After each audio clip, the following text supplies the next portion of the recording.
Hello दोस्तों, स्वागत है आपका हमारी यूट्यूब चैनल एनसीईआरटी सर्किल में। दोस्तों, एनसीईआरटी कक्षा 6 से लेकर कक्षा 8 तक इतिहास विषय पर हम कंप्लीट चर्चा कर चुके हैं। आपको प्लेलिस्ट में सारी वीडियोस मिल जाएंगी दोस्तों। और एनसीईआरटी कक्षा 6 से लेकर कक्षा 8 तक भूगोल विषय पर भी हम कंप्लीट चर्चा कर चुके हैं। आपको प्लेलिस्ट में सारी वीडियोस मिल जाएंगी दोस्तों, तो जल्दी कीजिए और क्रम से सारी वीडियोस देखिए दोस्तों, एक महत्वपूर्ण जानकारी, हमारे यूट्यूब चैनल एनसीईआरटी सर्किल में आपको कक्षा 6 से लेकर कक्षा 12 तक सभी विषयों की एनसीईआरटी पुस्तकों की वीडियोस मिलेंगी दोस्तों। तो बने रहिए हमारे यूट्यूब चैनल एनसीईआरटी सर्किल पर। दोस्तों, आज हम एनसीईआरटी कक्षा 9 भूगोल विषय पर चर्चा करने जा रहे हैं। इससे पहले हमने इसका एक अध्याय कंप्लीट कर लिया है, आपको प्ले लिस्ट में मिल जाएगा। और ये हमारा अध्याय दूसरा है। तो शुरू करते हैं। अध्याय 2, भारत का भौतिक स्वरूप। जैसा कि आप जानते हैं कि भारत विभिन्न स्थलाकृतियों वाला एक विशाल देश है। दोस्तों, हम सब जानते हैं कि हमारा देश भारत ये विभिन्न प्रकार की स्थलाकृतियों से बना हुआ है। चाहे पर्वतीय मैदान हो, चाहे रेगिस्तान हो, चाहे विशाल मैदानी क्षेत्र हो, चाहे समुद्री तटीय इलाके हों, चाहे द्वीप समूह हो, हमारे भारत में हर प्रकार की स्थलाकृतियाँ पाई जाती हैं। ठीक है, आप किस प्रकार के क्षेत्र या भूभाग में रहते हैं, आपसे पूछा गया है।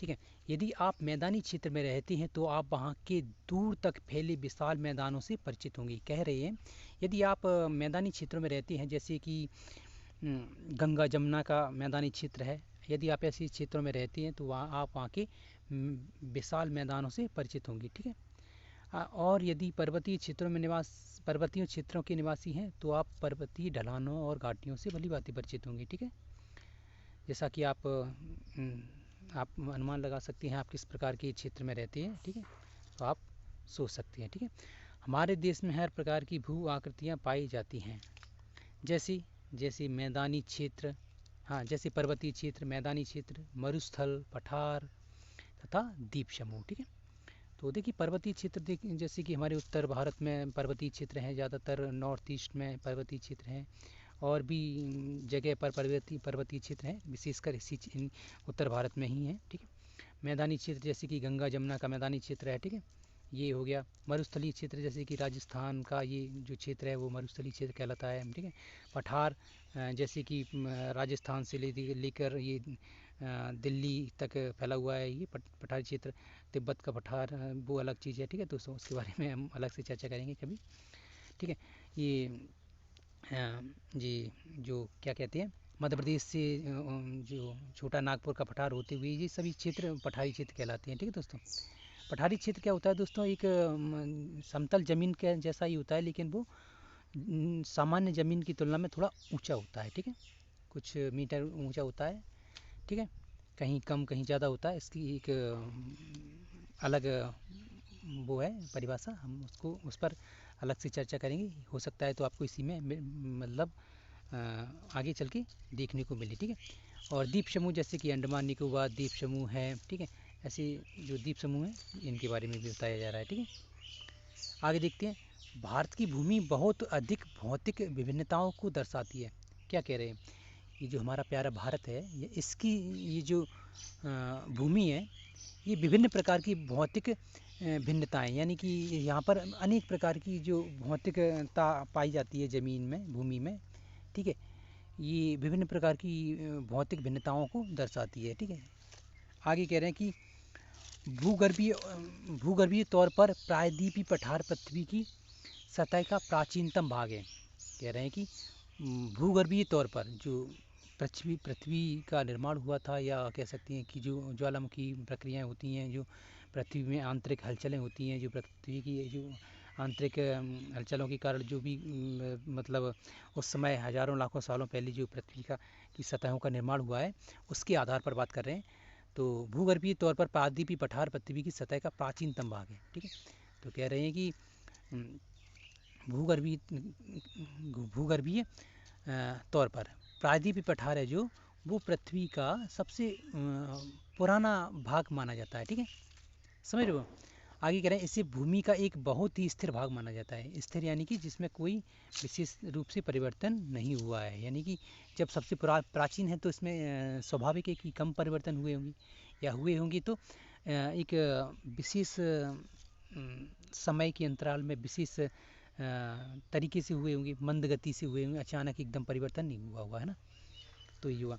आगे कह रहे हैं कि परंतु हाल के भूकंपों ने इसे गलत साबित कर दिया है। कह रहे हैं कि ये बात हाल के भूकंपों से गलत साबित हुई है। क्या हुआ है कि हिमालय एवं उत्तरी मैदान हाल से बनी स्थल आकृतियाँ हैं, तो इसे गलत साबित कर दिया है। हाल की जो भूकंपीय जो क्रियाकलाप हैं उनकी वजह से ये गलत साबित हो गया, ठीक है।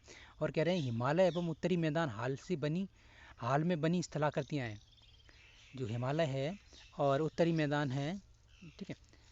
तो ये मतलब कह रहे हैं कि प्रायद्वीपीय पठार की तुलना में ये नए हैं, ठीक है। ये उतने पुराने नहीं है जितने की प्रायद्वीपीय पठार, ठीक है। आगे कह रहे हैं कि भूगर्भ वैज्ञानिकों के अनुसार, जो भूगर्भ के वैज्ञानिक होते हैं इनके अनुसार हिमालय पर्वत एक अस्थिर भाग है। जो हिमालय पर्वत है ना ये अस्थिर है, इसमें मतलब कोई विशेष मतलब वो नहीं है, स्थिरता नहीं है, ठीक है। ये इसमें परिवर्तन होता रहता है, ठीक है, समझो ना। तो ये अस्थिर है, इसमें कोई विशेष रूप की स्थिरता नहीं रही है, ठीक है। आगे कह रहे हैं कि हिमालय की पूरी पर्वत श्रृंखला एक युवा स्थल आकृतियों को दर्शाती है। जो हिमालय की पर्वत श्रृंखला है ये किसको दर्शाती है, तो युवा स्थल आकृति को। यानी कि कह सकते हैं कि ये नई है तो स्वाभाविक है, कोई चीज़ नई होती है तो एक युवा से कंपेयर की जाती है उसकी, या की जा सकती है, ठीक है। क्योंकि युवा नया होता है, नया जोश, नई उसमें उमंग होती है, ठीक है। उसी प्रकार से तुलना की गई है हिमालय से, ठीक है। आगे कह रहे हैं जिसमें ऊंचे शिखर, गहरी घाटियाँ एवं तेज बहने वाली नदियाँ हैं, ठीक है। किसमें, तो हिमालय में।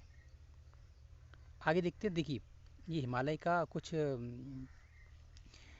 सामान्य सा, या कह सकते हैं कि एक ड्राइंग दिखाया जा रहा है, इसमें आप समझ सकते हैं कैसा है, ठीक है। तो ये देखिए यहाँ से ये आपने देख लिया, ये यहाँ देखिए ये पामीर ग्रंथि है, ये पामीर ग्रंथि है, ये पामीर का पठार है ये। तो वहाँ से ये ग्रंथि के रूप में, ये ग्रंथि होती है ना ग्लैंड जो हमारे शरीर में पाई जाती हैं, तो ये छोटी ग्रंथि सी बनी हुई है, ठीक है। ये कुनकुल श्रेणी है, हिंदू कुश पर्वत है, ठीक है।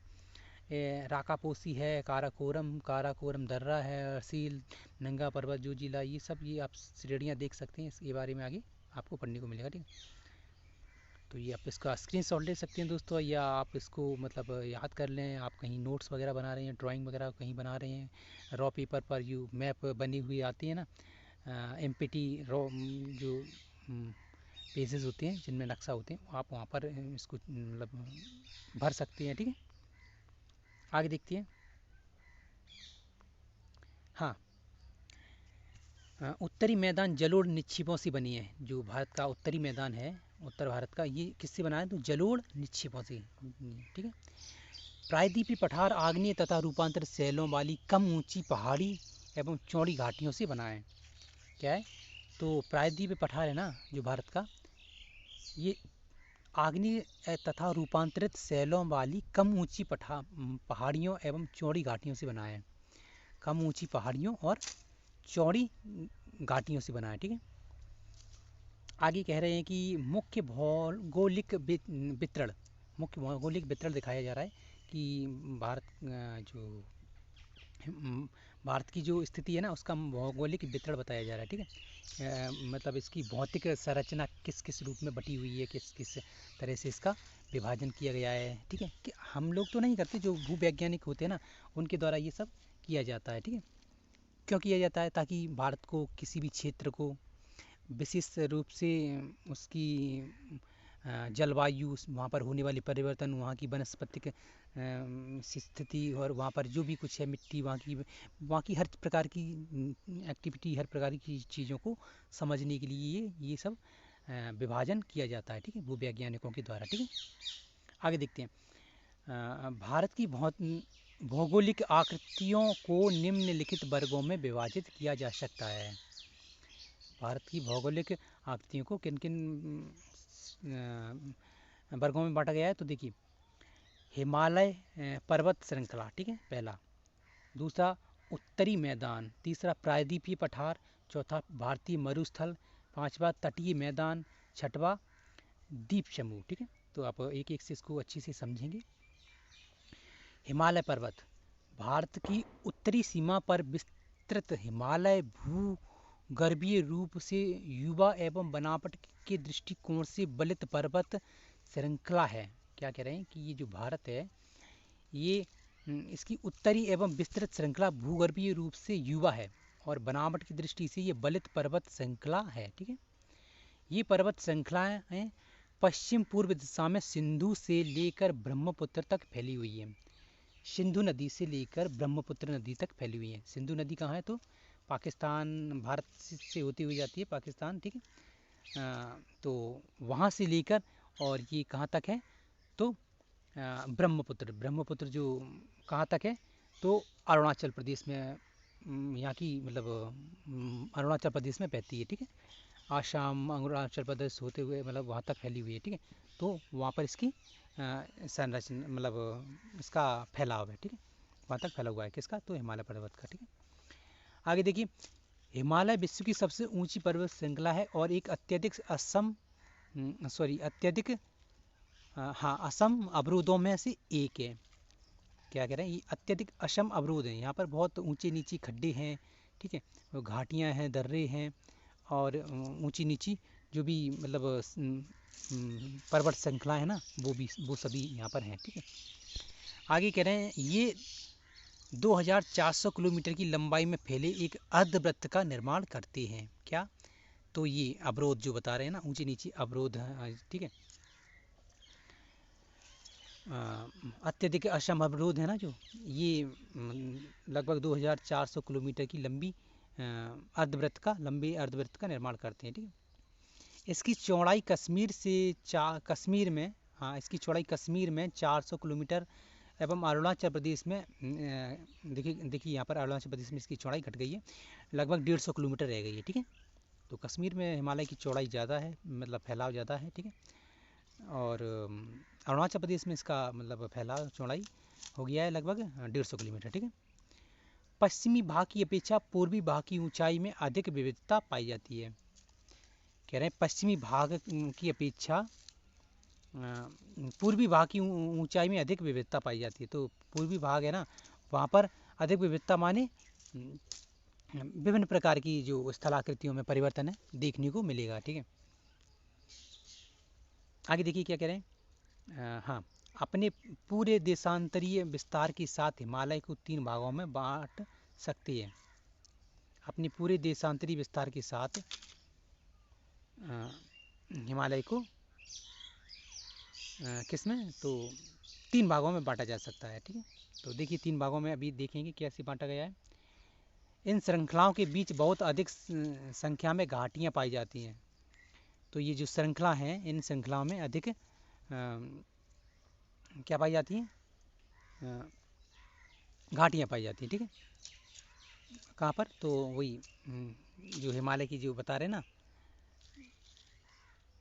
कहाँ पे? हाँ, इन श्रृंखलाओं में बहुत अधिक संख्या में घाटियाँ पाई जाती हैं। कौन सी? तो देखिए पश्चिमी भाग की बात कर रहे हैं। ठीक है, घाटियाँ, पश्चिमी भाग में घाटियाँ अधिक पाई जाती हैं। ठीक है, सबसे उत्तरी भाग में स्थित श्रृंखला को महान या आंतरिक हिमालय या हिमाद्री कहते हैं। कह रहे हैं कि सबसे उत्तरी भाग में स्थित श्रृंखला को महान या आंतरिक हिमालय या हिमाद्री कहते हैं। ठीक है, तो उत्तर में क्या कहते हैं इसको? महान हिमालय या हिमाद्री। ठीक है, यह सबसे अधिक सतत श्रृंखला है। सबसे अधिक सतत यानी कि विशाल कह सकते हैं, बड़ा मतलब या इसका फैलाव ज़्यादा है। ठीक है, जिसमें 6000 मीटर की औसतन ऊंचाई वाले अत्यधिक ऊंचे शिखर हैं। इसमें क्या है? तो 6000 मीटर की औसत ऊंचाई वाली अत्यधिक ऊंचे शिखर हैं। क्या है? तो ऊंची ऊंची यहाँ पर शिखर पाए जाते हैं। ठीक है, इसमें हिमालय के सभी मुख्य शिखर हैं। तो यहीं पर जो उत्तर भारत का पश्चिमी भाग है और जो हिमालय का पश्चिमी हिमालय का जो क्षेत्र है वहाँ पर क्या है, तो सभी ऊंचे ऊंचे शिखर पाए जाते हैं, ठीक है। ऊंचे ऊंचे शिखर यहीं पे पाए जाते हैं। देखिए मुख्य शिखरों के नाम दिए गए हैं यहाँ पे। तो शिखर है देश और ऊंचाई और इसकी मीटर में ऊंचाई देखने को मिलेगी। माउंट एवरेस्ट देखिए, तो ये नेपाल में है, ठीक है। इसकी ऊंचाई है 8,848, ठीक है। ऐसे ही आप इन सभी को देख लें, ठीक है। कंचनजंगा भारत में है, मकालू नेपाल में, धौलागिरी नेपाल में, ठीक है। ये ऊंचाई आप देख सकते हैं, ठीक है। आगे देखिए, यहाँ से शुरू करना है हमें। इसी प्रकार ये देखिए, नंगा पर्वत भारत, अन्नपूर्ण भारत नेपाल, नंदा देवी भारत, कामेट भारत, नामचा बलुआ भारत, गुरुला मंदाता नेपाल, ठीक है। ये लंबा ऊंचाई आप इसको देख लें या फिर मतलब स्किप भी कर सकते हैं, कोई ज़्यादा खास नहीं है। एक दो की आप याद रख सकते हैं, ठीक है। आगे देखिए, महान हिमालय की वलय की प्रकृति असममित है। असममित मतलब एक समान नहीं है, ठीक है। हिमालय के इस भाग को क्रूड ग्रेनाइट का बना है। हिमालय के इस भाग का क्रूड ग्रेनाइट का बना है। तो जो हिमालय है इसका जो क्रूड होता है ना, तो जो मतलब कह सकते हैं इसकी जो आंतरिक संरचना, ठीक है, ये किसका बना हुआ है? तो ये ग्रेनाइट का बना हुआ है। ग्रेनाइट विभिन्न प्रकार की चट्टानों के नाम होते हैं दोस्तों, आपको मालूम होगा, ठीक है। नहीं मालूम तो आप पिछले वीडियो में देख सकते हैं, ठीक है। छठवीं सातवीं का जियोग्राफी आप अच्छे से देख लें, उसमें आपको पता चल जाएगा, ठीक है। यह श्रृंखला हमेशा बर्फ़ से ढकी रहती है। कौन सी? तो यही जो महान हिमालय का जो क्षेत्र बताए रहे हैं, ये बर्फ़ से ढके रहता है। बर्फ़ से क्यों ढका रहता है दोस्तों? क्योंकि यहाँ पर बहुत अधिक मात्रा में गर्मी नहीं, सर्दी पड़ती है, और सर्दी की वजह से यहाँ का तापमान बहुत कम रहता है, और यहाँ पे बर्फबारी होती रहती है, इसलिए बर्फ़ से ढका रहता है, ठीक है। आप सभी को पता है, खैर इसमें क्या ज़्यादा दिमाग लगाना है। तथा इसमें बहुत सी हिमानियों का प्रवाह होता है।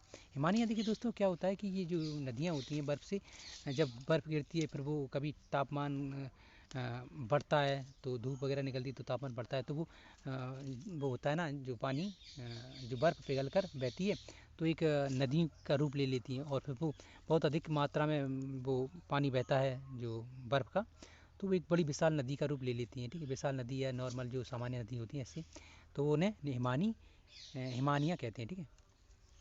आगे देखिए, और कुछ नहीं होता, हिमानियाँ एक बर्फ़ की नदियाँ होती हैं, ठीक है। ज्ञात कीजिए, इसको छोड़ देते हैं, ठीक है। आगे देखिए, हिमाद्री के दक्षिण में स्थित श्रृंखला सबसे अधिक असम है।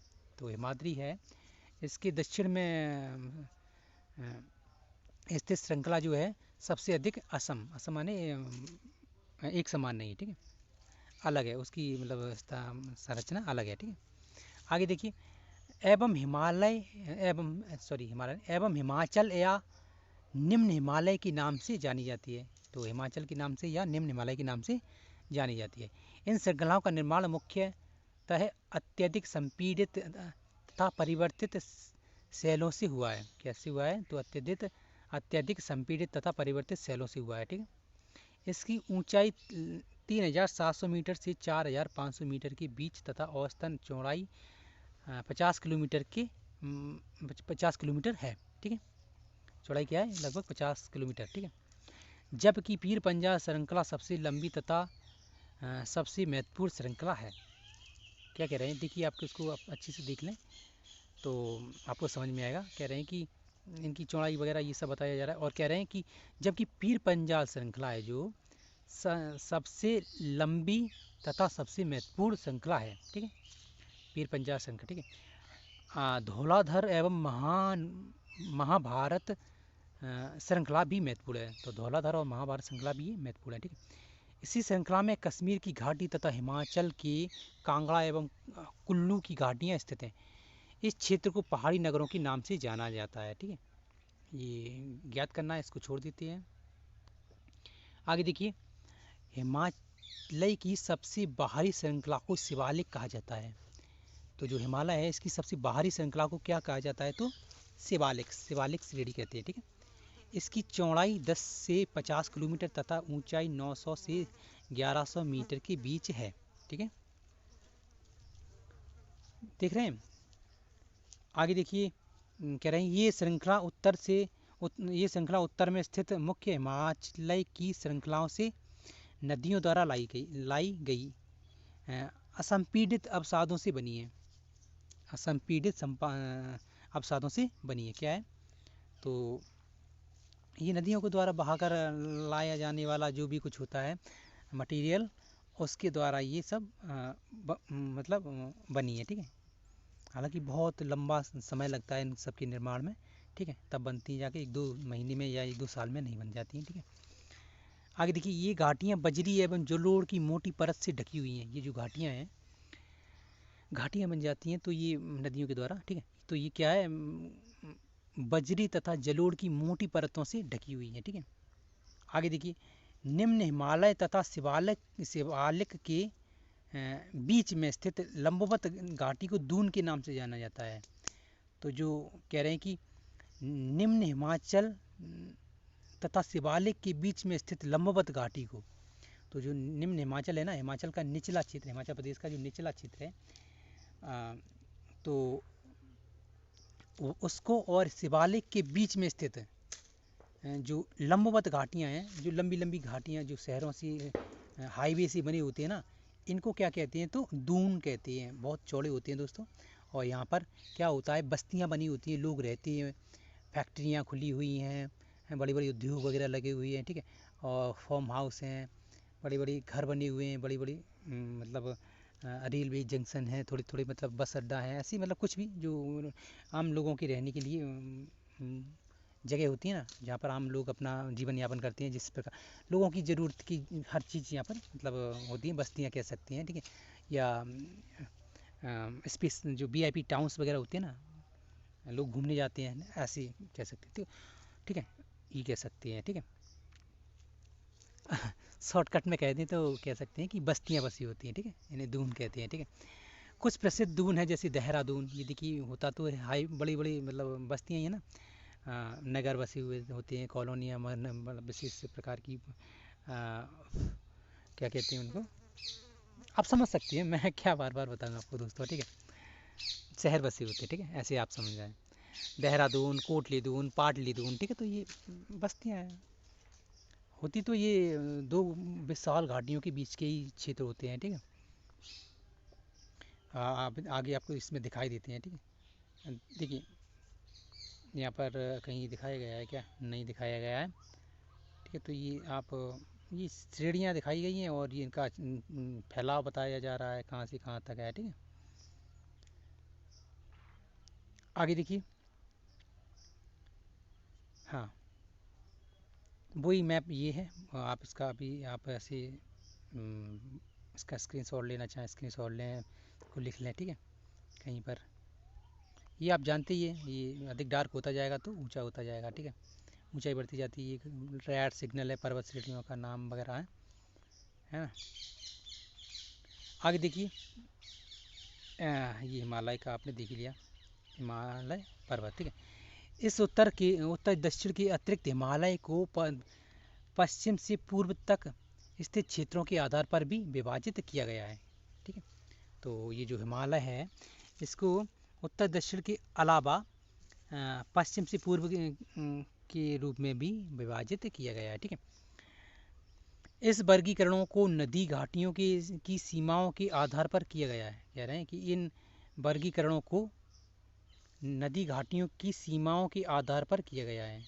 उदाहरण के लिए सतलज एवं सिंधु के बीच स्थित हिमालय के भाग को पंजाब हिमालय के नाम से जाना जाता है। देखिए यहाँ पर आपको थोड़ा ध्यान देना है कि उत्तर दक्षिण के हिसाब से भी इनको बांटा गया है, तो उसका वर्गीकरण हम देख रहे हैं। ठीक है, इस वर्गीकरण को नदी घाटियों की सीमाओं के आधार पर बांटा गया है। तो जैसे कोई भी है मतलब ऐसी सीधी लाइन खींच दी जाए, ठीक है, और उसमें कट लगा दी जाए, और उन कट लगाने को आप नदियों का नाम दे दें, तो उसी प्रकार आप समझ सकते हैं। ठीक है, तो देखिए इन वर्गीकरणों को नदी घाटियों की सीमाओं के आधार पर किया गया है। उदाहरण के लिए सतलज एवं सिंधु के बीच स्थित हिमालय के भाग को पंजाब हिमालय कहते हैं। ठीक है, तो पंजाब हिमालय किसे कहते हैं? तो सिंधु और सतलज की बीच को। ठीक है, तो दो लाइन मान लीजिए, सिंधु और सतलज, इनके बीच में जो क्षेत्र है उसको क्या कहते हैं? तो पंजाब हिमालय। ठीक है, आगे देखिए, लेकिन पश्चिम के पूर्व तक क्रमशः इसे कश्मीर तथा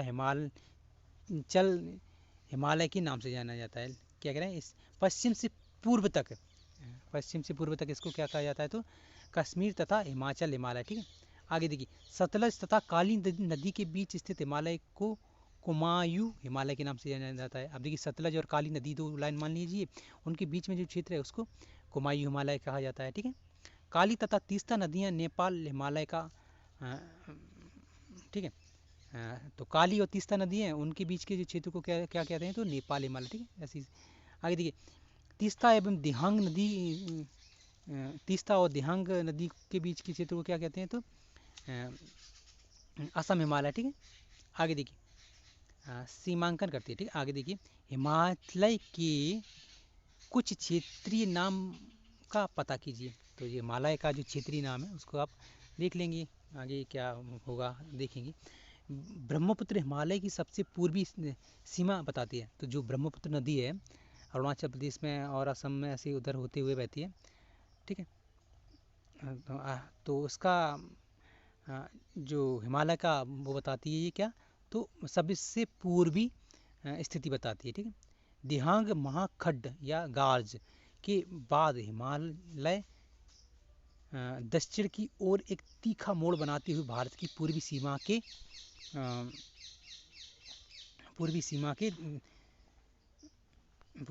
के आगे क्या है, हाँ, साथ फैल जाता है। ठीक है, तो ये कुछ ऐसा बनाता है, ऐसा यहाँ पे आप देख सकते हैं ऐसे। ठीक है, ब्रह्मपुत्र ये इसी यहाँ पे जो ऐसी कोहनी सा मुड़ गया ना, ये दिख रहा है आपको, तो ऐसा बनाता है, ऐसी स्थलाकृति बनाता है। ठीक है, फैल जाता है। ठीक है, इन्हें पूर्वांचल तथा पूर्वी पहाड़ियों तथा पर्वत श्रृंखलाओं के नाम से जाना जाता है। तो इसको क्या किसके नाम से जाना जाता है, तो पूर्वांचल या पूर्वी पहाड़ियों के नाम से जाना जाता है, पहाड़ियों तथा पर्वत श्रृंखलाओं के नाम से जाना जाता है। ठीक है, जिसमें हम देखते हैं नॉर्थ ईस्ट वगैरह जो स्टेट हैं, सेवन सिस्टर्स कहते हैं जिनको। ठीक है, आप कमेंट में बता सकते हैं दोस्तों कि सेवन सिस्टर्स में कितने और कौन, कितनी तो नहीं मैं तो 7 स्टेट होंगी। ठीक, कौन कौन सी स्टेट आते हैं। ठीक है, आप कमेंट में बताएं प्लीज़। आप कहीं से सर्च करके भी बता सकते हैं, मैं ये नहीं कहता कहीं से सर्च ना करें, बिल्कुल करें, क्योंकि आप सर्च करेंगे तो आप उसके द्वारा कुछ तो सर्च करेंगे, आपको वो जो सर्च करेंगे तो आपके दिमाग में अच्छे से स्टोर हो जाएगा वो, और आपको भूलेगा नहीं वो। ठीक है, उसके द्वारा आप कुछ और भी सर्च करेंगे और भी कुछ आप सीख पाएंगे, है ना। आगे देखिए, ये पहाड़ियाँ उत्तर पूर्वी राज्यों से होकर गुजरती हैं। क्या कह रहे हैं, ये पहाड़ियाँ हैं जो उत्तर पूर्वी राज्यों से होकर गुजरती हैं। उत्तर पूर्वी राज्य कौन से हैं, तो उत्तर पूर्वी राज्यों से होकर गुजरती हैं कौन कौन सी पहाड़ियाँ, तो जी जो बता रहे ना, कौन सी, तो अभी जो नाम दिए गए थे। ठीक है, पूर्वांचल की पर्वत श्रृंखलाएँ और ये नॉर्थ ईस्ट वाली जो भी पहाड़ियाँ थी, तो इनका जो क्षेत्र है कहाँ पर, तो आसाम है, अरुणाचल प्रदेश है, सिक्किम, मणिपुर, मिज़ोरम वगैरह, ये सब आप दिख रहे होंगे मैप में यहाँ पर। ये देखिए, मैं दिखाई देता हूँ आपको। ठीक है, ये उत्तर पूर्वी, यहाँ पे स्टेटों के नाम तो नहीं दिए गए वैसे, ऊपर कहीं दिए गए हो तो शायद देख लें आप एक बार नहीं दिए गए, सॉरी, खैर होकर गुजरती हैं। तथा मजबूत बलुआ पत्थर जो अपसादी सैल से बनी हैं, ये घने जंगलों से ढकी हैं तथा अधिकतर समांतर श्रृंखलाओं एवं घाटियों के रूप में फैली हैं। तो ये किससे बनी हुई हैं, तो बलुआ पत्थर से बनी हुई हैं जो अपसादी सैल हैं, और ये यहाँ पर क्या होते हैं दोस्तों, तो घने जंगल वगैरह होते हैं तथा अधिकतर समांतर श्रृंखलाएं एवं घाटियों के रूप में फैली होती हैं। समांतर श्रृंखला दोस्तों जैसे कि एक जैसी हाईवे वगैरह होते हैं ना, ऐसी बड़ी बड़ी ऊंची ऊंची समांतर श्रृंखला, जैसे कि एक ही दिशा में फैली हुई, लंबाई में फैली हुई विशाल पहाड़ों की मतलब श्रृंखला कह सकते हैं। ठीक है, आगे देखिए, तथा अधिकतर समांतर श्रृंखलाएं एवं घाटियों के रूप में फैली। पूर्वांचल में पटकाई, नागा, मिजो तथा मणिपुर पहाड़ियाँ शामिल हैं। ठीक है, आगे देखिए, तो पूर्वांचल में ये होगी ये पहाड़ियाँ हो गई, ठीक है। और देखिए उत्तरी मैदान, देखिए उत्तरी मैदान क्या है। अब उत्तरी मैदान पर आते हैं, उत्तरी मैदान पर चर्चा करें। जैसा कि आप उसको बताया गया था ना, 5-6 भागों में विभाजित किया गया था भारत को, ठीक है। अब उत्तरी मैदान पर आते हैं। दूसरी स्थिति है भारत की। उत्तरी मैदान तीन प्रमुख नदियों या नदी की बात है, नदी प्रणालियों सिंधु, गंगा एवं ब्रह्मपुत्र तथा इसकी सहायक नदियों से बना है। तो उत्तरी मैदान किससे बना हुआ है देखिए दोस्तों, तो 3 प्रमुख नदियां हैं और उसकी सहायक नदियां हैं। कौन कौन सी? सिंधु, गंगा एवं ब्रह्मपुत्र, ठीक है। यह मैदान जलोढ़ मृदा से बना है। तो जो मैदान है उत्तरी मैदान, ये जलोढ़ मृदा से बना है। जलोढ़ मृदा देखिए बहुत उपजाऊ मिट्टी होती है दोस्तों, आपको बता दें। और इसमें जल धारण की क्षमता बहुत अधिक होती है, ठीक है। आगे देखिए, लाखों वर्षों में हिमालय की गिरिपाद में स्थित बहुत बड़े बेसिन यानी द्रोणी से जलोढ़ों का निक्षेप हुआ, जिससे इस उपजाऊ मैदान का निर्माण हुआ, ठीक है। इसका विस्तार 7 लाख वर्ग किलोमीटर के क्षेत्र पर है, ठीक है। यह मैदान लगभग 2400 किलोमीटर लंबा तथा 240 से 320 किलोमीटर चौड़ा है। इसकी चौड़ाई कितनी है? 240 से लेकर 320 किलोमीटर। और लंबाई इसकी कितनी है? तो देखिए लंबाई कितनी है, तो विस्तार 7 हाँ, लंबाई है 2400 किलोमीटर, ठीक है। और कुल क्षेत्र की बात करें तो 7 लाख वर्ग किलोमीटर के क्षेत्र में फैला हुआ है, ठीक है। कौन सा? तो उत्तरी मैदान, ठीक है। उसी के बारे में चर्चा करें। उत्तरी मैदान ये ऐसा होता है, यहाँ पे कोई नदी, बड़ी घाटियाँ, ऐसी ऊंची पर्वत श्रृंखला वगैरह नहीं होती हैं, ठीक है। थोड़ी बहुत की बात अलग है, ठीक है। यहाँ पर मैदान होते हैं, खेत होते हैं लंबे चौड़े, ठीक है। खेती की जाती है और यही सबसे अधिक महत्वपूर्ण और जनसंख्या के हिसाब से सबसे महत्वपूर्ण क्षेत्र माने जाते हैं, ठीक है। आगे देखिए, यह सघन जनसंख्या, देखिए यहाँ पे लिखा भी है, यह सघन जनसंख्या वाला भौगोलिक क्षेत्र है। समृद्ध मृदा आवरण, पर्याप्त पानी की उपलब्धता एवं अनुकूल जलवायु के कारण कृषि की दृष्टि से यह भारत का अत्यधिक उत्पादक क्षेत्र है, ठीक है। देखिए यहाँ पर चौड़े चौड़े मैदान होते हैं दोस्तों, तो इस स्थिति को देखते हुए ये बहुत अधिक मतलब कैसी होती है, तो उपजाऊ होती हैं। और उपजाऊ होती हैं तो यहाँ बहुत अधिक मात्रा में खेती की जाती है। और खेती करेंगे तो दोस्तों क्या होगा कि ये अधिक महत्वपूर्ण मानी जाएंगी, है ना। आगे देखिए, उत्तरी पर्वतों से आने वाली नदियाँ निक्षेपण कार्यों में लगी हैं, ठीक है। उत्तरी भागों से जो नदियाँ आती हैं वो निक्षेपण कार्यों में लगी। नदी के निचले भागों में ढाल कम होने के कारण नदी की गति कम हो जाती है, जिसके कारण परिणाम स्वरूप नदी द्वीपों का निर्माण होता है, ठीक है। तो ये नदी द्वीपों का निर्माण करती हैं, ठीक है। तो दोस्तों अब आगे क्या कह रहे हैं, ये आगे कह रहे हैं कि हाँ, ये नदियाँ अपने निचले भाग में गाद एकत्रित हो जाने के कारण बहुत सी धाराओं में बढ़ जाती हैं। क्या कह रहे हैं, ये जो नदियाँ बहकर आती हैं, ये अपने नीचे जहाँ पर जो गिरती हैं या जहाँ पर जो समाप्त होने की स्थिति रहती है इनकी, यहाँ चौड़े मैदानों में आ जाती हैं, वहाँ पर ये गाद जैसा मतलब मटेरियल या कह सकते हैं मिट्टी वगैरह, धूल मिट्टी के कण हैं, जो पत्थर वगैरह होते हैं, ये इकट्ठा हो जाता है, इसे गाद कहते हैं, ठीक है। ऐसा मटेरियल यहाँ पर इकट्ठा हो जाता है, जिसके कारण ये अनेक भागों में विभक्त हो जाती हैं, फैल जाती हैं, ठीक है। इन धाराओं को वितरिकाएं कहा जाता है। ये जो कोई नदी एक आ रही है, उनका उस नदी का अन्य धाराओं में विभाजित हो जाना, है ना, उसको क्या कहते हैं, तो वितरिकाएं, ठीक है। ये आप शब्दावलियाँ याद कर लें, ये काफ़ी महत्वपूर्ण हो जाती हैं दोस्तों, ठीक है। आगे देखिए, ये कह रहे हैं कि क्या आप जानते हैं दोआब का अर्थ है दो नदियों के बीच का भाग, ठीक है।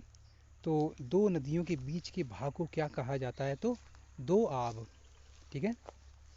आब माने पानी होता है दोस्तों, ठीक है।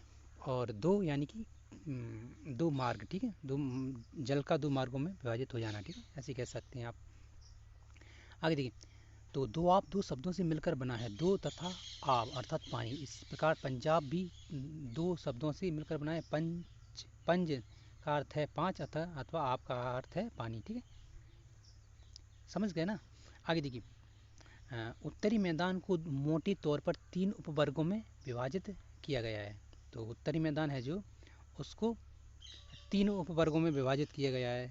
तीन उपवर्ग क्या होते हैं, तो जो वर्ग होते हैं उनके भी वर्ग, ठीक है, मतलब एक भाग कर दिया, किसी चीज़ के दो भाग कर दिए, उन दोनों के भी छोटे छोटे और भाग कर दिए, ठीक है, तो ये उपभाग हो जाते हैं, ठीक है।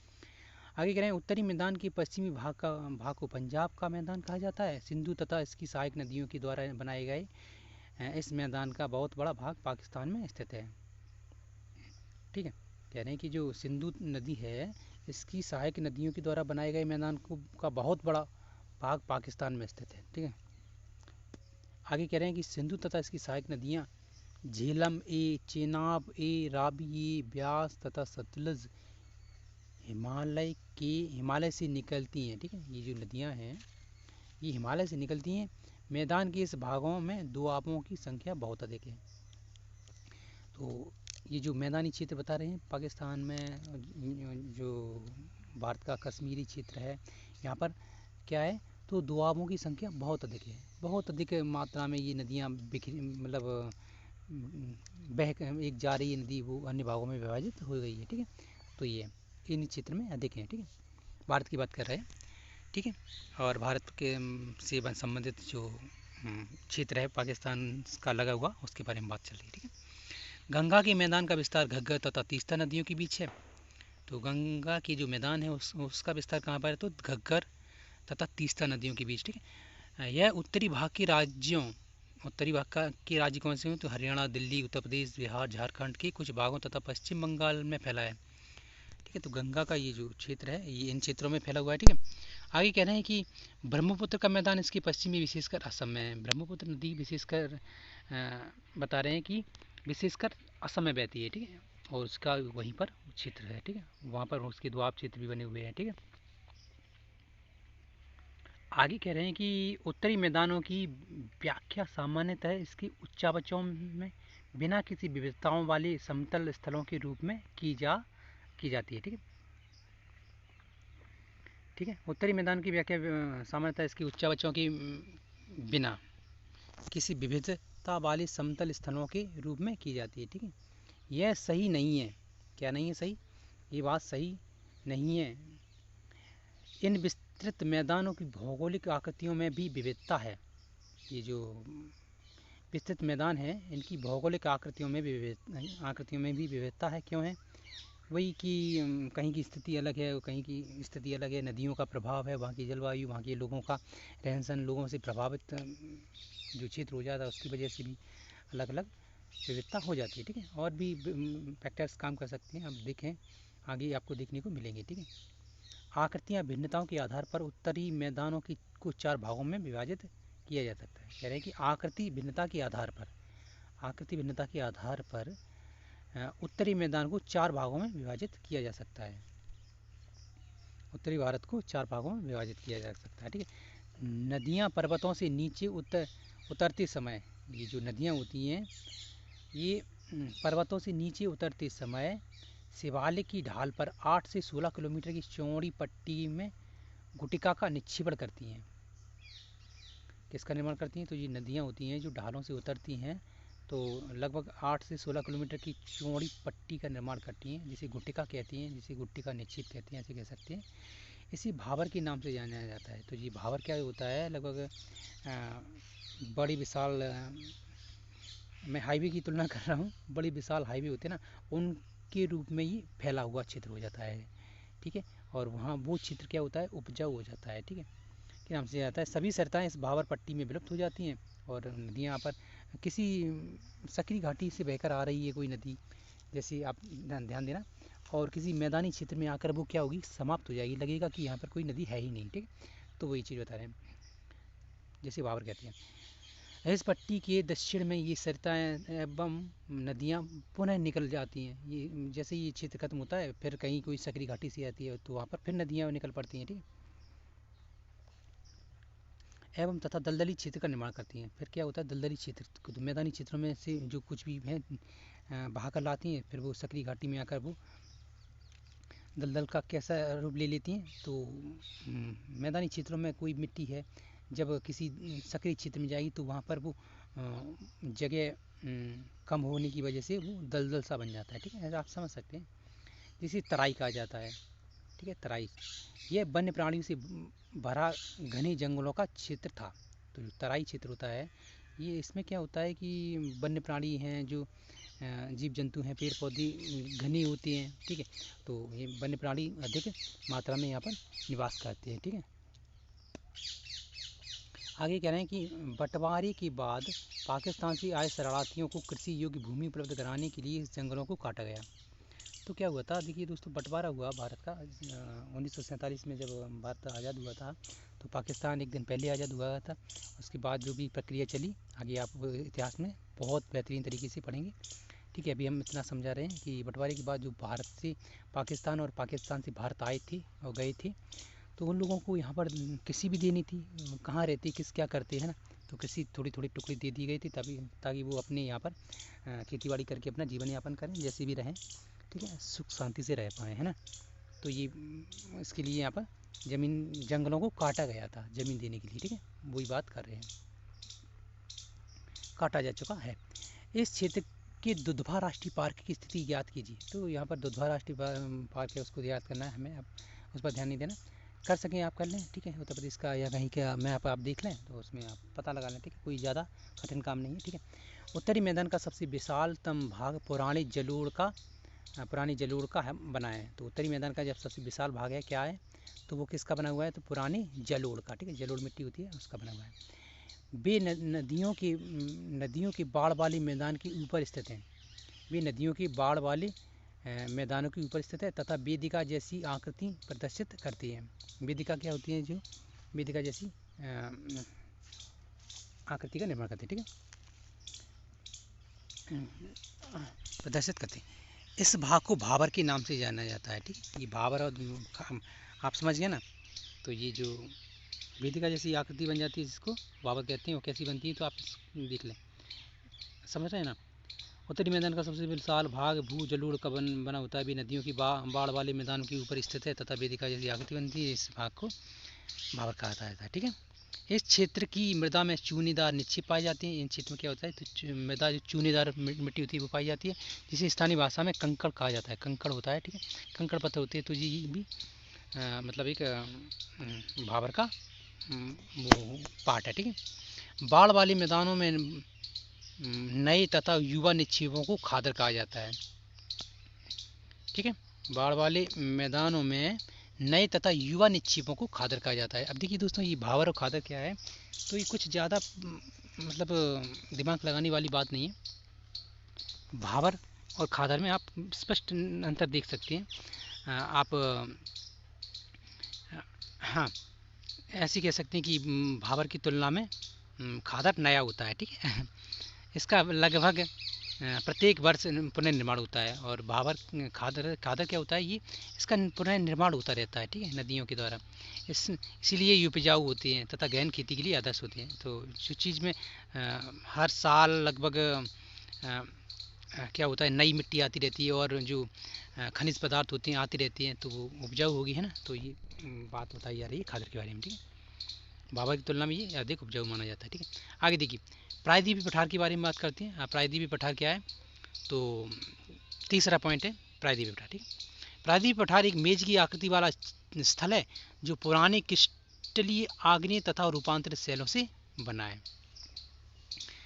प्रायद्वीप का पठार क्या है, तो ये मेज की आकार का होता है, मतलब मेज के आकार का नहीं, मतलब सामान्य ज़मीन से इसकी ऊंचाई अधिक होती है, ठीक है। और बहुत अधिक क्षेत्रों में, मतलब लंबा क्षेत्र में पाया, मतलब स्थिति होती है इसकी, ठीक है। जैसे कह सकते हैं कि किसी कहीं पर जो कोई मैं आपको सिंपल तरीके से समझाऊँ, कोई विशाल पर्वत है, उसको ऊपर से एकदम मतलब काटना तो कठिन हो जाता है मैं एक समझाने के लिए बोल रहा हूँ।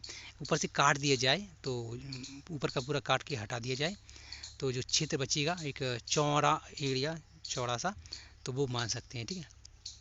और कह सकते हैं कि सामान्य ज़मीन की तुलना में ये ऊंचा होता है, ऊंचाई पर होता है, और यहाँ पर मतलब आसानी से चढ़ा नहीं जा सकता, पर्वतों की तुलना में आसानी से चढ़ा जा सकता है, ठीक है, बस। और कह सकते हैं कि ये जो प्रायद्वीपीय पठार होती है, ये खनिज पदार्थों की तुलना के लिए और अन्य प्रकार की कीमती चीज़ों के लिए बहुत महत्वपूर्ण माने जाते हैं। आगे देखेंगे। तो जो पुराने क्रिस्टल युग आग्नेय तथा रूपांतर शैलों से बना है, यह गोंडवाना भूमि के टूटने तथा अपवाह के कारण बना है तथा यही कारण है कि ये प्राचीनतम भूभाग का एक हिस्सा है। इस पठारी भाग में चौड़ी तथा छिछली घाटियाँ एवं गोलाकार पहाड़ियाँ हैं तथा पहाड़ियाँ। इस पठार की दो मुख्य भाग हैं तथा मध्य उच्च भूमि तथा दक्कन का पठार। ठीक है, तो ये दो प्रमुख पठार के बारे में बात की जा रही है। नर्मदा नदी के उत्तर में प्रायद्वीपीय पठार का वह भाग जो कि मालवा के पठार की अधिकतर भागों पर फैला है, उसे मध्य उच्च भूमि के नाम से जाना जाता है। विंध्य श्रृंखला दक्षिण में सतपुड़ा श्रृंखला तथा उत्तर पश्चिम में अरावली से घिरा है। कैसे घिरा है? तो उत्तर पश्चिम में अरावली से घिरा है। ठीक है, तो ये हो गया। पश्चिम में यह धीरे धीरे राजस्थान की बलुई तथा पथरीली मरुस्थल में मिल जाता है। इस क्षेत्र में बहने वाली नदियाँ चंबल, सिंध, बेतवा तथा कैन दक्षिण पश्चिम से उत्तर पूर्व की तरह बहती हैं। तो ये जो प्रायद्वीपीय पठार की जो नदियाँ हैं उनके बारे में बात की जा रही है। कौन कौन सी नदियाँ हैं, आप एक बार उनके नाम रट लें, याद कर लें, जैसे भी याद कर पाएँ। ठीक है, और उनका क्षेत्र आप देख ही रहे हैं। दक्षिण में सतपुड़ा कह रहे कि हाँ, दक्षिण में सतपुड़ा श्रृंखला तथा उत्तर में अरावली पर्वत से घिरा है। पश्चिम में यह धीरे धीरे राजस्थान की बलुई तथा पथरीली मरुस्थल से घिरा है। इस क्षेत्र में बहने वाली नदियाँ ये हैं। ठीक है, आगे देखिए। हाँ, कौन कौन सी? सिंध, बेतवा तथा कैन दक्षिण पश्चिम से उत्तर पूर्व की तरफ बहती हैं। ठीक है, ये नदियाँ पश्चिम से उत्तर पूर्व की बहती हैं। इस प्रकार वे इस क्षेत्र की ढाल को दर्शाती हैं। ये जो नदियाँ इस क्षेत्र की ढाल को दर्शाती हैं। कहाँ पर? तो ये नदियाँ कहाँ की किस ओर बह रही हैं? देखिए, तो चंबल, सिंध, बेतवा तथा कैन दक्षिण पश्चिम से उत्तर पूर्व की ओर बहती हैं। ठीक है, तो आप स्वाभाविक है किस ओर बह रही हैं, तो उसका ढाल का उस पठार का ढाल कहाँ हुआ, तो उसी ओर होगा। ठीक है, आगे देखिए। मध्य उच्च भूमि में चौड़ी लेकिन पूर्व में संकीर्ण है। क्या कह रहे हैं? मध्य उच्च भूमि है ना, ये पश्चिम में चौड़ी लेकिन पूर्व में क्या है? सक्रिय है। पश्चिम में चौड़ी एवं पूर्व में सक्रिय है। इस पठार के पूर्वी विस्तार को स्थानीय रूप से बुंदेलखंड तथा बघेलखंड के नाम से जाना जाता है। क्या कह रहे हैं? इस पठार के पूर्वी विस्तार को स्थानीय रूप से बुंदेलखंड तथा बघेलखंड के नाम से जाना जाता है। ठीक है, इसके और पूर्व के विस्तार को दामोदर नदी द्वारा अपवाहित छोटा नागपुर का पठार दर्शाता है। ठीक है, तो आगे देखिए। दक्षिण का पठार एक त्रिभुजाकार भूभाग है। तो जो दक्षिण का पठार है भारत का, ये क्या है? त्रिभुजाकार भूभाग, जो नर्मदा नदी के दक्षिण में स्थित है। इसकी स्थिति कहाँ है? तो नर्मदा नदी के दक्षिण में। ठीक है, उत्तर में इसके चौड़े आधार पर सतपुड़ा की श्रृंखला है। उत्तर में क्या है? इसकी चौड़े आधार पर सतपुड़ा की श्रृंखला है, जबकि महादेव, कैमूर की पहाड़ी तथा मैकाल श्रृंखला इसके पूर्वी विस्तार हैं। ठीक है, भारत के भौतिक मानचित्र पर इन पहाड़ियों एवं श्रृंखलाओं की स्थिति को ज्ञात करें। ठीक है, तो ये हमें ज्ञात नहीं करना, ये जो है आप देख सकते हैं इसकी स्थिति कहाँ पर है, कहाँ से कैसी है। ठीक है, आगे देखिए। दक्षिण का पठार पश्चिम में ऊंचा एवं पूर्व की ओर कम ढाल वाला है। तो जो दक्षिण का पठार है, तो ये कहाँ है? हाँ,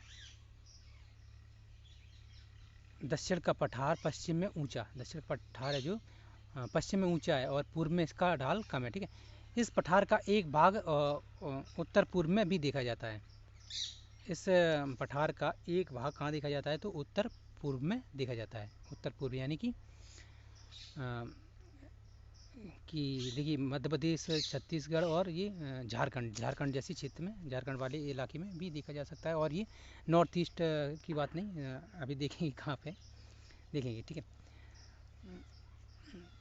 हाँ, कम ढाल वाला। इस पठार का एक भाग उत्तर पूर्व में देखा जाता है, जिसे स्थानीय रूप में मेघालय कार्बी एंगलोंग पठार तथा उत्तर कचार पहाड़ी के नाम से जाना जाता है। देखिए मेघालय तक ये फैला हुआ है, लेकिन वहाँ पर इसकी ऊंचाई बहुत कम है दोस्तों। ऐसा मतलब ना समझिए आप कि बहुत अधिक ऊंचा है ये वो, इसकी ऊंचाई वहाँ पर कम है, इतनी अधिक नहीं है जितनी कि मध्य भारत में, ठीक है। आगे क्या है, आगे कह रहे हैं कि यह एक भ्रंश के द्वारा छोटा नागपुर के पठार से अलग हो गया है। छोटा नागपुर का पठार है जो, तो ये भ्रंश के माध्यम से या भ्रंश की वजह से ये अलग हुआ है, ठीक है। देखिए यह एक हाँ, पश्चिम से पूर्व की ओर 3 प्रमुख श्रृंखलाएं गारो खासी जयंतिया है। दक्षिण के पठारों की पूर्व तथा पश्चिमी सिरे पर क्रमशः पूर्वी तथा पश्चिम घाट स्थित हैं। तो ये यहाँ पर जो घाटों की बात की जा रही है, और ये गारो खासी जयंतिया नामक पहाड़ियाँ हैं, ये कहाँ पर हैं, तो अलग अलग जगहों के नाम हैं, और कहाँ पर हैं, तो नॉर्थ ईस्ट में, ठीक है। ये जो मेघालय वगैरह हैं, यहाँ की ये पहाड़ियाँ हैं, ठीक है। आगे देखिए, दक्षिण के पठार के पूर्वी तथा पश्चिम सिरे पर क्रमशः पूर्वी तथा पश्चिमी घाट स्थित हैं। दक्षिण के पठार के पूर्वी तथा पश्चिमी सिरे पर, दक्षिण के पठार के पूर्वी तथा पश्चिमी सिरे पर क्रमशः पूर्वी तथा पश्चिमी घाट स्थित हैं। पश्चिमी घाट पश्चिमी तट के समांतर स्थित है। तो जो पश्चिमी घाट है ये पश्चिमी तट के समांतर है, ठीक है। पश्चिमी घाट पश्चिमी तट के समांतर है तथा उन्हें केवल दर्रों के द्वारा ही पार किया जा सकता है। तो ये इनको दोस्तों अलग मतलब पार कैसे किया जा सकता है, तो दर्रे बने हुए हैं। दर्रे के क्या होते हैं कि छोटे छोटे पतले मतलब दोनों तरफ पहाड़ियाँ, बीच से सकरा रास्ता होता है, उन्हें दर्रा कहा जाता है, ठीक है। आगे देखिए, वे सतत तथा उन्हें केवल दर्रों के द्वारा पार किया जा सकता है। भारत के भौगोलिक मानचित्र में थार घाट, भोर घाट, पाल घाट की स्थिति ज्ञात करें। तो देखिए ये जो घाट बता रहे हैं ना, ये आप लगभग उत्तर भारत नहीं सॉरी दक्षिण भारत की ये जो दर्रे माने जाते हैं, ये घाट के जिन्हें घाट के नाम से जाना जाता है, ठीक है। हालांकि ये भी एक दो पहाड़ियों के बीच का सकरा रास्ता ही होता है, ठीक है। लेकिन पहाड़ी क्षेत्रों में मतलब दर्रा कहा जाता है, जैसे हिमालय क्षेत्रों में दर्रा कहा जाता है, और ये दक्षिण भारत में से घाट कहा जाता है, ठीक है। आगे देखिए, पश्चिमी घाट पूर्वी घाट की अपेक्षा ऊंचा है। तो जो पश्चिमी घाट है ये पूर्वी घाट की अपेक्षा ऊंचा है। ऊंचा मतलब वहाँ की पहाड़ियाँ ऊंची हैं, ठीक है। आगे देखिए, हाँ, पूर्वी घाट के 600 मीटर की औसतन ऊंचाई की तुलना में पश्चिमी घाट की ऊंचाई 900 से 1600 मीटर है। पूर्वी घाट का विस्तार महानदी घाटी से दक्षिण में नीलगिरी तक है। क्या कह रहे हैं, पूर्वी घाट का विस्तार महानदी घाटी से दक्षिण में नीलगिरी तक है, ठीक है। पूर्वी घाट का विस्तार सतत नहीं है। जो पूर्वी घाट है उसका विस्तार सतत नहीं है, मतलब एक जैसा नहीं है, समान नहीं है, ठीक है। ऊंचा नीचा खड्ड है आगे देखिए, ये अनियमित है एवं बंगाल की खाड़ी में गिरने वाली नदियों ने इनको काट दिया है। जो बंगाल की घाटी में जो नदियाँ गिरती हैं उन्होंने इनको काट दिया है, ये घाटों को, ठीक है। तो इसलिए उनकी स्थिति एक समान नहीं है, ठीक है। आगे देखिए, पश्चिमी घाट में पर्वतीय वर्षा होती है। पश्चिमी घाट में क्या होता है दोस्तों, हमारी यहाँ की तुलना में जैसे कि मध्य प्रदेश, उत्तर प्रदेश, राजस्थान, हरियाणा, पंजाब की अपेक्षा मतलब हमारा यहाँ मतलब हम किस क्षेत्र में निवास कर रहे हैं आपको पता ही होगा। ऐसा दक्षिण भारत की बात कर रहा हूँ तो हम उत्तर भारत और मध्य भारत में निवास करते हैं, और दक्षिण भारत की बात कर रहे हैं तो वहाँ पर वर्षा बहुत अधिक होती है हमारे यहाँ की तुलना में, ठीक है, ठीक है। आगे देखिए, कह रहे हैं कि हाँ, यह वर्षा घाट के पश्चिमी ढाल पर आर्द्र वर्षा हवा के टकरा कर ऊपर उठने के कारण होती है, ठीक है। तो ये जो आर्द्र हवा होती है ये किससे टकराती है, तो पहाड़ों से टकराकर ढालों से टकराकर वर्षा हो जाती है। वैसे ये मतलब हमें निरंतर होती रहती है, अक्सर होती रहती है, ठीक है। निरंतर मतलब निरंतर नहीं, अन्य स्थानों की अपेक्षा ज़्यादा होती है, ठीक है। तो इसलिए यहाँ पर मतलब ये नदियाँ हमेशा भरी रहती हैं। कभी कभी तो मतलब इतनी स्थिति बन जाती है कि बाढ़ जैसी संभावनाएं पैदा हो जाती हैं, ठीक है। पश्चिमी घाट के विभिन्न स्थानीय नामों में से जाना जाता है। पश्चिमी घाट को विभिन्न स्थानीय नामों से जाना जाता है, ठीक है। पश्चिमी घाट की ऊंचाई उत्तर से दक्षिण की ओर बढ़ती है। तो पश्चिमी घाट है ना, इसकी ऊंचाई क्या है, उत्तर से दक्षिण की ओर बढ़ती है, उत्तर से दक्षिण की ओर बढ़ती है। इस भाग के शिखर ऊंची हैं, क्या कह रहे हैं, इस भाग की शिखर ऊंची हैं, है ना, इस भाग की शिखर ऊंची हैं,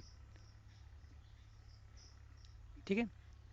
जैसे अनाईमुड़ी 2695 मीटर का ऊंचा है, तथा डोडा बेटा 2633 मीटर ऊंचा है। पूर्वी घाट का सबसे ऊंचा शिखर महेंद्रगिरी है, 1500 मीटर ऊंचा है।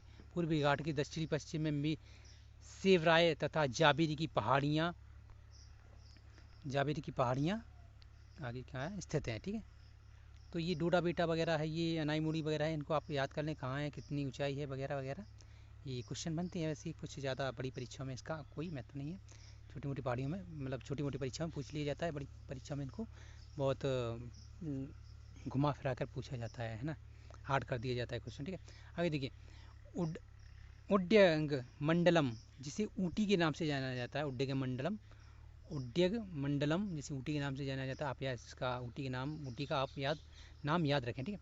तथा कोडई कनाल जैसे प्रसिद्ध पहाड़ी नगरों की स्थिति मानचित्र में ज्ञात करें। तो ये स्थिति है, ये मतलब ये जो जगह है इनकी स्थिति आप देख लें कहीं मैप में, ठीक है। वैसे कुछ ज़्यादा खास भी नहीं है, नहीं करेंगे तो भी कुछ नहीं हो रहा है, एक नॉलेज के लिए आप कर सकते हैं। प्रायद्वीपीय पठार की एक विशेषताएं यहाँ पाई जाती हैं। प्रायद्वीपीय पठार की एक विशेषता यहाँ पाई जाने वाली काली मृदा है। देखिए क्या कह रहे हैं, तो प्रायद्वीपीय पठार है, इसकी एक विशेषता क्या है, तो ये है कि यहाँ पर काली मिट्टी अधिक पाई जाती है, ठीक है, जिसे डक्कन ट्रैप के नाम से जाना जाता है। तो डक्कन ट्रैप क्या है दोस्तों, तो काली मिट्टी का क्षेत्र कह सकते हैं, ठीक है। इसकी उत्पत्ति ज्वालामुखी से हुई है, ठीक है, ठीक है। इसलिए इसे सेल आग्नेय, इसीलिए इसके सेल आग्नेय हैं, इसलिए इसके सेल आग्नेय हैं। वास्तव में इन सेलों का समय के साथ अपरदन हुआ है, वास्तव में इन सेलों का अपरदन हुआ है, ठीक है। इनसे काली मृदा का निर्माण हुआ है, क्या हुआ है, इनसे काली मिट्टी का निर्माण हुआ है, ठीक है। तो ये आग्नेय सेल हैं, ज्वालामुखी से निर्मित हुए हैं और फिर उनमें अपरदन हुआ, ठीक है, इसलिए काली मिट्टी का निर्माण हुआ, ठीक है। अरावली की पहाड़ियाँ प्रायद्वीपीय पठार के पश्चिम तथा उत्तर पश्चिम किनारों पर स्थित है, ठीक है। तो अरावली पर्वत अरावली की पहाड़ियाँ प्रायद्वीपीय पठार की कहाँ पर स्थित हैं, तो उत्तर पश्चिम के किनारों पर, ठीक है। ये बहुत अधिक अपर्दित एवं खंडित पहाड़ियाँ हैं, ये बहुत अधिक अपर्दित एवं खंडित पहाड़ियाँ हैं। ये गुजरात से लेकर दिल्ली तक दक्षिण पश्चिम एवं उत्तर पूर्व दिशा में फैली हैं। ये कहाँ पर फैली हुई हैं, तो गुजरात से लेकर दिल्ली तथा दक्षिण पश्चिम उत्तर पूर्व के उत्तर पूर्व में फैली हुई है, ठीक है। आगे देखिए, भारतीय मरुस्थल। अब आ गए हम चौथे पॉइंट पर। तो भारतीय मरुस्थल, मरुस्थल किसे कहते हैं दोस्तों, तो ये भूमि होती है जिसमें क्या है कि ये बहुत कम उपजाऊ होती है। इसमें यहाँ इन क्षेत्रों में ये पानी की मतलब बहुत कमी होती है, वर्षा कम होती है, लोगों का रहना थोड़ा मुश्किल होता है, और रेगिस्तान होता है, जैसे बालू वगैरह होती है, ठीक है। पेड़ पौधे नहीं होते हैं, ठीक है। यहाँ के जीव जंतु भी विशेष प्रकार की होते हैं, और बिना पानी के रहने की आदी होते हैं, ठीक है। ऊँट यहाँ का प्रमुख जीव जंतु माना जाता है, ठीक है। पेड़ पौधे कम पाए जाते हैं, ठीक है। आगे देखते हैं, अरावली पहाड़ी के पश्चिम किनारे पर थार का मरुस्थल स्थित है। तो अरावली पर्वत है, इसके पश्चिम, यानी कि पश्चिम कहाँ पर, तो राजस्थान वाला क्षेत्र बता रहे हैं, ठीक है, ठीक है। तो मरुस्थल थार का मरुस्थल स्थित है। यह बालू के टिब्बों से ढका एवं तरंगित मैदान है, बालू के टिब्बों से ढका तरंगित मैदान है। इस क्षेत्र में प्रति वर्ष 150 मिलीमीटर से भी कम वर्षा होती है। इस शुष्क जलवायु वाले क्षेत्र में वनस्पति बहुत कम है, ठीक है। वर्षा ऋतु में भी कुछ सरिताएं दिखती हैं, वर्षा ऋतु में भी यहाँ पर कुछ सरिताएं दिखती हैं, मतलब बारिश के मौसम में भी यहाँ पर थोड़ी बहुत सरिता यानी नदियाँ दिखाई देती हैं, ठीक है। मतलब नदियाँ बहुत कम दिखाई देती है, वैसे तो दिखाई नहीं देती, बहुत ही कम। जब वर्षा होती है तेज़, तब कभी कभी थोड़ी बहुत नदियाँ निकल पड़ती हैं, मतलब नदियाँ बन जाती हैं, ठीक है। पानी भर जाता है नदियों में तो लगता है कि हाँ नदियाँ हैं, वरना और अन्य मौसमों में सूख जाती हैं, ठीक है। और उसके बाद भी बालू में ही विलीन हो जाती हैं, कह रहे हैं। पर्याप्त जल नहीं मिलने से भी मिलने से वे समुद्र तक नहीं पहुंच पाती। जब नदी में कोई भी नदी है उसमें पर्याप्त जल नहीं होगा, पानी की मात्रा कम होगी, तो वो समुद्र तक बहकर नहीं पहुंच पाएंगे, है ना। ठीक है, तो ये बता रहे हैं। आगे कह रहे हैं कि केवल लूनी ही इस क्षेत्र की सबसे बड़ी नदी है। तो कह सकते हैं कि राजस्थान का जो क्षेत्र है, राजस्थान जो पूरा स्टेट है, बड़ा है, का सबसे बड़ा क्षेत्र है भारत का, सबसे बड़ा राज्य है भारत का। ठीक है, तो यहाँ पर राजस्थान की सबसे महत्वपूर्ण और सबसे बड़ी नदी लूनी है। ठीक है जी। आगे देखिए, बरकान अर्धचंद्राकार बालू का टीला का विस्तार बहुत अधिक क्षेत्र पर होता है। तो बरकान एक जगह है या एक बालू का बड़ा क्षेत्र है जिसका अर्धचंद्राकार टीला कहा जाता है, और ये सबसे बड़ा टीला माना जाता है। ठीक है, राजस्थान का या उस पठार का, किसका, थार के पठार का। ठीक है, लेकिन अर्ध लंबवत टीले भारत पाकिस्तान सीमा की समीप प्रमुखता में पाए जाते हैं। लंबवत टीले कैसे कि टीले की विशाल हाईवे, मैं हाईवे का प्रयोग इसलिए बार बार कर रहा हूँ क्योंकि हाईवे से आप इस रूप से समझ सकते हैं, मैं उसका इसलिए अब जैसे विशाल हाईवे होते हैं ना बड़ी बड़ी, उसके रूप में बालू के टीले बने हुए हैं। वो कहाँ बने हुए हैं, भारत पाकिस्तान की सीमा के आसपास। ठीक है, आगे देखिए, यदि आप जैसलमेर जाएं तो बरकान के समूह देख सकते हैं। तो जैसलमेर जाएंगे तो वहाँ पर आप बरकान अर्धचंद्राकार बालू के टीले देख सकते हैं। ठीक है, कैसे होते हैं, तो ये देखिए ऐसे भारतीय मरुस्थल, इस पर चर्चा हो रही है। देखिए, हाँ, आप यहाँ से तटीय मैदानों पर आते हैं। तो प्रायद्वीप पठार के किनारे संकीर्ण पट्टियों का विस्तार है। प्रायद्वीप पठार के किनारे जो हैं तो संकीर्ण तटीय पट्टियों का विस्तार है यहाँ पर। ठीक है, यह पश्चिम में अरब सागर से लेकर पूर्व में बंगाल की खाड़ी तक विस्तृत है। पश्चिम में अरब सागर से लेकर पश्चिम में बंगाल की खाड़ी तक विस्तृत है। पश्चिमी तट पश्चिमी घाट तथा अरब सागर के बीच स्थित एक संकीर्ण मैदान है। कह रहे हैं पश्चिमी घाट तथा अरब सागर के बीच स्थित एक संकीर्ण मैदान है। इस क्षेत्र के 3 भाग हैं। इस क्षेत्र के क्या है, तो 3 भाग बता रहे हैं। तो देखिए, तट के उत्तरी भाग को कोंकण, मुंबई तथा गोवा, तट के मध्य भाग को कन्नड़ मैदान तथा दक्षिण भारत को मालाबार तट कहा जाता है। ठीक है, तो तटीय मैदान में ये जो बात कर रहे थे, पश्चिमी तट घाट तथा अरब सागर के बीच स्थित एक संकीर्ण मैदान है। इस क्षेत्र में 3 भागों में बांटा गया है। ठीक है, तो ये आप देख ही रहे हैं। आगे देखिए, बंगाल की खाड़ी के साथ विस्तृत मैदान चौड़ा एवं समतल है। बंगाल की खाड़ी है ना, तो यहाँ पर ये जो तटीय मैदान है ये चौड़ा और विस्तृत है, विशाल है। ठीक है, आगे देखिए, उत्तर भाग में इसे उत्तरी सरकार कहा जाता है। उत्तर भारत का, तो हाँ, उत्तरी भाग कह सकते हैं कि भारत का जो साउथ इंडिया से लगा हुआ क्षेत्र है, या कह सकते हैं कि उड़ीसा वाला क्षेत्र है, उड़ीसा बंगाल के बीच का क्षेत्र है, उसको उत्तरी सरकार कहा जाता है। जबकि दक्षिण भाग को कोरोमंडल तट कहा जाता है। दक्षिण भारत का कोरोमंडल तट कहा जाता है, तो उसी का क्षेत्र है। ये केरल के तट के आसपास पड़ता है, ये कोरोमंडल तट कहलाता है। ठीक है, बड़ी नदियाँ जैसे महानदी, गोदावरी, कृष्णा, कावेरी इस तट पर विशाल टीला का निर्माण करती हैं।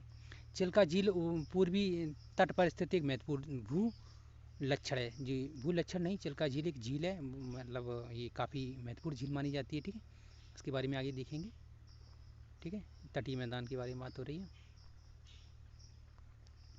आगे देखिए,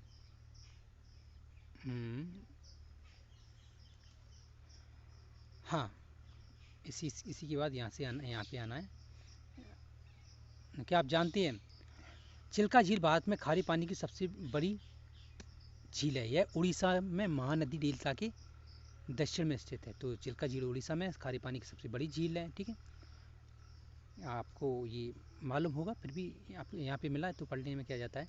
अब देखिए, द्वीप समूह, 6वां पॉइंट। ठीक है, आप पहले ही देख चुके हैं कि भारत का प्रमुख स्थल भारत का मुख्य स्थल भाग अत्यधिक विशाल है। इसके अतिरिक्त भारत में 2 द्वीपों का एक समूह भी स्थित है। क्या आप इस द्वीप समूह को पहचान सकते हैं? नहीं पहचान सकते तो आगे आप पहचानेंगे। ठीक है, तो देखिए, केरल के मालाबार तट के पास स्थित लक्षद्वीप की स्थिति को ज्ञात करें। तो आप देख लेंगे, केरल से थोड़ी दूर है, समंदर में, बीच समंदर में एक टापू है जिसे लक्षद्वीप कहते हैं। देखिए, द्वीपों का यह समूह छोटे छोटे प्रवाल द्वीपों से बना है। इस पहले इसको लकाद्वीप, मिनिकॉय तथा एमीन द्वीप के नाम से जाना जाता था। तो आप लक्षद्वीप के पुराने नामों को आप याद कर लें, ठीक है। तो लक्षद्वीप के पुराने नाम क्या है? तो लकाद्वीप, मिनिकॉय, एमीन द्वीप, ठीक है। 1973 में इसका नाम लक्षद्वीप रखा गया। देखिए, लक्षद्वीप का नाम 1973 में लक्षद्वीप पड़ा। इससे पहले उसके 3 नाम थे, ठीक है। उसको जोड़कर एक अलग विशेष प्रकार का नाम दे दिया गया था, तो लक्षद्वीप कहते हैं, ठीक है।